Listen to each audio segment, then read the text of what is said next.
What is barbershop? Barbershop has been around since the 1920s era. There's 4 different parts. And the very most important part, in my opinion, is obviously the melody. So with the melody, it usually belongs, and I say usually because there are exceptions, to the lead part.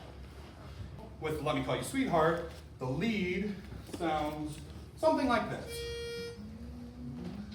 Let me call you sweetheart, I'm in love with you. That's simple melody. That's the beginning of the song.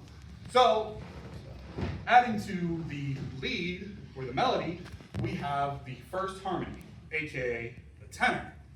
This is typically stood on the 3rd or the 5th of the chord, typically above the lead.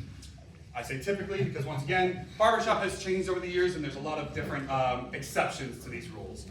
But with the tenor part, this is what it sounds like.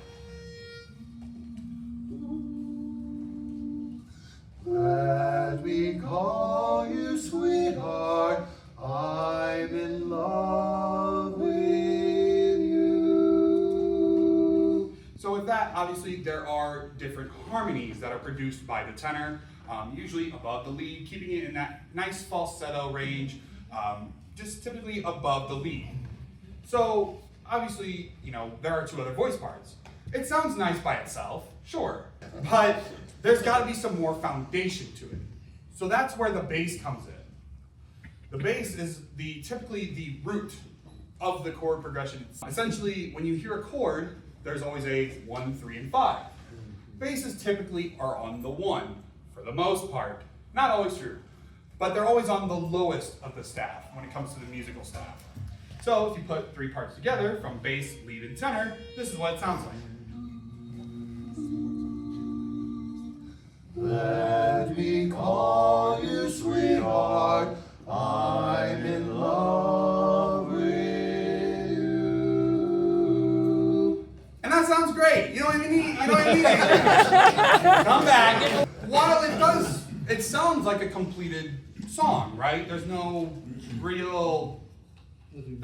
needed. That's why But there is more that can be added, and this is what makes it into barbershop. Usually the baritone kind of goes in the mix of all the parts. It adds more sustenance to the chords. So if you have the baritone, this is what it sounds like.